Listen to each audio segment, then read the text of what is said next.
ಥೆಸಲೋನಿಕದವರಿಗೆ ಬರೆದಂತಹ ಮೊದಲನೆಯ ಪತ್ರಿಕೆ 3ನೇ ಅಧ್ಯಾಯ 3ನೇ ವಾಕ್ಯ. ಕರ್ತನು ನಂಬಿಗಸ್ತನು, ಆತನು ನಿಮ್ಮನ್ನು ದೃಢಪಡಿಸಿ ನೀವು ಕೆಡುಕನ ಕೈಗೆ ಸಿಕ್ಕದಂತೆ ಕಾಪಾಡುವನು. ಈ ವಾಕ್ಯದಲ್ಲಿ ದೇವರ ನಂಬಿಗಸ್ತತೆಯ ಕುರಿತಾಗಿ ತಿಳಿಸಿ ನುಡಿದಂಥ ಸಂಗತಿಗಳನ್ನು ವಿವರಿಸಲಾಗಿದೆ. ನೋಡುವಂಥ ಸಮಯದಲ್ಲಿ ಈ ವಾಕ್ಯದಲ್ಲಿ ಕೆಡುಕನ ಕುರಿತಾಗಿ ಹೇಳಲ್ಪಟ್ಟಿದೆ. ಅಂದರೆ ಕೇಡುಗಳನ್ನು ಮಾಡುವವನು, ವೇದನೆಗಳನ್ನು, ದುಃಖಗಳನ್ನು, ನಷ್ಟಗಳನ್ನು, ಸೋಲುಗಳನ್ನು ಉಂಟು ಮಾಡುವಂಥ ಒಬ್ಬನ ಕುರಿತಾಗಿ ಹೇಳಲ್ಪಟ್ಟಿದೆ. ಅದು ಯಾರೆಂದರೆ ಸೈತಾನನು. ಅವನೇ ಕೆಡುಕನು. ಅವನೇ ಈ ಲೋಕದಲ್ಲಿ ನಡೆಯುತ್ತಿರುವಂಥ ಎಲ್ಲ ದುಷ್ಟತನಗಳಿಗೂ, ಎಲ್ಲ ಪಾಪಗಳಿಗೂ, ಎಲ್ಲ ಕಷ್ಟಗಳಿಗೂ ಕಾರಣವಾಗಿದ್ದಾನೆ. ಅವನ ಕುರಿತಾಗಿ ಸತ್ಯವೇದವು ಹೇಳುತ್ತದೆ, ಅವನು ಸಿಂಹದೋಪಾದಿಯಲ್ಲಿ ಯಾರನ್ನು ನುಂಗಲಿ ಎಂದು ತಿರುಗುತ್ತಾ ಇದ್ದಾನೆ. ಅಂಥವನ ಕೈಯಿಂದ ತಪ್ಪಿಸಿಕೊಳ್ಳುವಂಥದ್ದು ನಮಗೆ ಅತ್ಯವಶ್ಯವಾಗಿದೆ. ಹಾಗಾದರೆ ಹೇಗೆ ತಪ್ಪಿಸಿಕೊಳ್ಳುವುದು ಅಂದರೆ ಈ ವಾಕ್ಯದಲ್ಲಿ ಹೇಳಲ್ಪಟ್ಟಿದೆ, ಕರ್ತನು ನಂಬಿಗಸ್ತನು, ಆತನು ನಿಮ್ಮನ್ನು ದೃಢಪಡಿಸಿ ನೀವು ಕೆಡುಕನ ಕೈಗೆ ಸಿಕ್ಕದಂತೆ ಕಾಪಾಡುವನು ಎಂಬುದಾಗಿ. ಅಂದರೆ ನಮ್ಮನ್ನು ತಪ್ಪಿಸುವವನು, ನಮ್ಮನ್ನು ರಕ್ಷಿಸುವವನು, ನಮ್ಮನ್ನು ದೃಢಪಡಿಸಿ ನೆಲೆಗೊಳಿಸುವವನು ಕರ್ತನೇ ಆಗಿದ್ದಾನೆ. ಆದ್ದರಿಂದ ಕರ್ತನನ್ನು ನಾವು ಎಷ್ಟರ ಮಟ್ಟಿಗೆ ಆಶ್ರಯಿಸಿಕೊಳ್ಳುತ್ತೇವೋ, ಆತನಿಗೆ ಎಷ್ಟು ವಿಧೇಯರಾಗಿ ಅನ್ಯೂನ್ಯತೆಯಿಂದ ನಡೆದುಕೊಳ್ಳುತ್ತೇವೋ ಅಷ್ಟರ ಮಟ್ಟಿಗೆ ನಾವು ಸೈತಾನನ ಉರುಳುಗಳಿಂದ ತಪ್ಪಿಸಿಕೊಳ್ಳಬಹುದು, ಅವನ ಕೇಡುಗಳನ್ನು ಜಯಿಸಬಹುದು, ಅವನ ಕ್ರಿಯೆಗಳನ್ನು ಲಯ ಮಾಡಿ ಜಯಶಾಲಿಗಳಾಗಬಹುದು. ಆದ್ದರಿಂದ ನಮ್ಮನ್ನು ತಪ್ಪಿಸುವಂತ ಕರ್ತನ ಕರಗಳಲ್ಲಿ ಸಮರ್ಪಿಸಿ ಆತನಿಗೆ ಏನು ಇಷ್ಟವೋ ಅದನ್ನು ಮಾತ್ರ ಮಾಡುವುದರಲ್ಲಿ ಆಸಕ್ತಿ ಉಳ್ಳವರಾಗಿ ದೃಢತೆಯಿಂದ ಜೀವಿಸುವಂಥದ್ದು ಬಹಳ ಬಹಳ ಮುಖ್ಯವಾದದ್ದು. ದಾನಿಯೇಲನ ಜೀವಿತವನ್ನು ನೋಡುವಾಗ ಅವನು ಪ್ರಾರ್ಥಿಸಬಾರದು ಎಂಬುದಾಗಿ ಅವನ ಪ್ರಾರ್ಥನೆಗೆ ತಡೆ ಒಡ್ಡುವುದಕ್ಕೆ ರಾಜನ ಆಜ್ಞೆಯೇ ಹೊರಟು ಬಂದಿತು. ಆದರೆ ದಾನಿಯೇಲನು ಪ್ರಾರ್ಥನೆಯನ್ನ ನಿಲ್ಲಿಸಲಿಲ್ಲ. ಕಾರಣ, ನನ್ನನ್ನು ಕಾಪಾಡುವವನು ದೇವರೇ ಹೊರತು ಮನುಷ್ಯರಲ್ಲ ಎಂಬುದಾಗಿ ಅವನು ಸ್ಪಷ್ಟವಾಗಿ ಅರಿತದ್ದರಿಂದ ಪ್ರಾರ್ಥನೆಯನ್ನು ಮುಂದುವರಿಸಿದನು. ನಂತರ ನೋಡುವಾಗ ಅವನನ್ನು ಸಿಂಹದ ಗವಿಯಲ್ಲಿ ಹಾಕಲಾಯಿತು. ಆದರೆ ಹಸಿದಿದಂತ ಸಿಂಹಗಳು ದಾನಿಯೇಲನನ್ನ ಮುಟ್ಟಲು ಕೂಡ ಇಲ್ಲ. ಕಾರಣ, ದೇವರು ಅವನನ್ನು ಆ ಸಿಂಹದ ಬಾಯಿಂದ ರಕ್ಷಿಸಿ ಬಿಟ್ಟರು. ಸಿಂಹಗಳು ಅವನಿಗೆ ಯಾವುದೇ ಕೇಡನ್ನು ಕೂಡ ಮಾಡಲಿಲ್ಲ.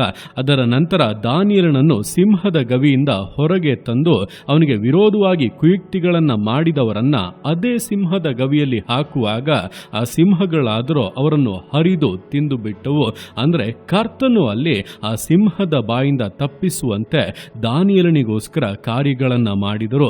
ಇದೇ ರೀತಿಯಾಗಿ ಸಿಂಹದೋಪಾದಿಯಲ್ಲಿ ತಿರುಗುತ್ತಾ ಇರುವಂತಹ ಸೈತಾನನ ಬಾಯಿಂದ ತಪ್ಪಿಸುವಂತೆ ದೇವರು ನಮಗಾಗಿ ಕಾರ್ಯಗಳನ್ನ ಮಾಡಲಿದ್ದಾರೆ. ಆತನು ಸಂಗಡ ಇದ್ದರೆ ಸಾಕು, ಸೈತಾನನು ಹತ್ತಿರ ಬರುವುದಕ್ಕೂ ಕೂಡ ಭಯಪಡುತ್ತಾನೆ. ಅವನ ಕ್ರಿಯೆಗಳೆಲ್ಲವೂ ಕೂಡ ನಿಷ್ಫಲವಾಗುತ್ತದೆ. ಅವನ ಕಾರ್ಯಗಳ ಮೇಲೆ ನಾವು ಜಯಶಾಲಿಗಳಾಗಿ ಮುಂದೆ ಮುಂದೆ ಸಾಗುತ್ತಾ ಇರಬಹುದು, ಆಶೀರ್ವಾದ ಮೇಲುಗಳನ್ನು ಹೊಂದುತ್ತಾ ಇರಬಹುದು. ಆದ್ದರಿಂದ ಕರ್ತನೇ ನಮ್ಮನ್ನ ದೃಢಪಡಿಸುವವನು, ಕೆಡುಕನ ಕೈಯಿಂದ ತಪ್ಪಿಸುವವನು ಎಂಬುದನ್ನು ತಿಳಿದು ಆತನ ಕರಗಳಲ್ಲಿ ಪೂರ್ಣವಾಗಿ ಸಮರ್ಪಿಸಿ ಆತನ ರೆಕ್ಕೆಗಳ ಮರೆಯಲ್ಲಿ ಸುರಕ್ಷತೆಯಿಂದ, ವಿಧೇಯತೆಯಿಂದ, ದೃಢತೆಯಿಂದ ನಂಬಿಗಸ್ತ ವಿಶ್ವಾಸ ಜೀವಿತಗಳನ್ನು ಮುನ್ನಡೆಸೋಣ. ದೇವರ ಕರಗಳಲ್ಲಿ ಸಮರ್ಪಿಸಿ ಪ್ರಾರ್ಥಿಸೋಣ.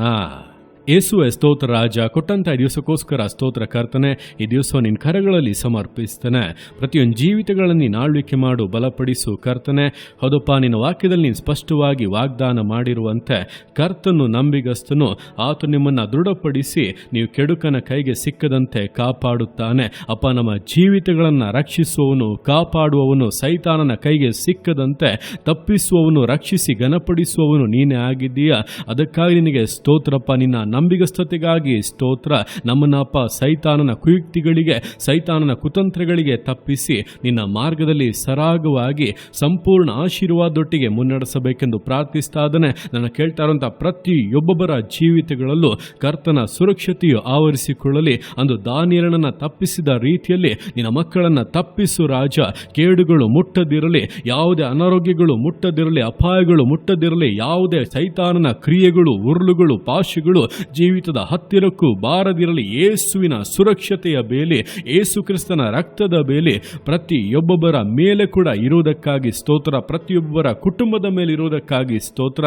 ಅಪ್ಪ ತಂದೆಯೇ, ನೀನು ಕಾಪಾಡಿ ಉದ್ಧರಿಸಿ ದೃಢಪಡಿಸಿ ಘನಪಡಿಸಬೇಕೆಂದು ಪ್ರಾರ್ಥಿಸ್ತಾ ಅದನ್ನೇ ನೀನು ಅರ್ಥಗೆ ಮಾಡುವಂಥ ನಿನ್ನ ಪ್ರೀತಿಗೋಸ್ಕರ, ಕೃಪೆಗೋಸ್ಕರಪ್ಪ ನಿಮಗೆ ಸ್ತೋತ್ರಗಳು. ಪ್ರತಿಯೊಂದು ಜೀವಿತಗಳನ್ನಪ್ಪ ನಿಮ್ಮ ಕರಗಳಲ್ಲಿ ಸಮರ್ಪಿಸ್ತಾ ಅದನ್ನೇ ಆಶೀರ್ವದಿಸು, ಮಾನಿಸು, ಘನಪಡಿಸು. ಎಲ್ಲ ನಿಮ್ಮ ಕರಗಳಲ್ಲಿ ಸಮರ್ಪಿಸಿ ಎಲ್ಲ ಸ್ತುತಿಗನ ಮಹಿಮೆಯೊಬ್ಬನಿಗೆ ಸಲ್ಲಿಸಿ ಯೇಸುವಿನ ನಾಮದಲ್ಲಿ ಬೇಡುತ್ತೇನೆ ನಮ್ಮ ತಂದೆಯೇ. ಆಮೇನ್, ಆಮೇನ್.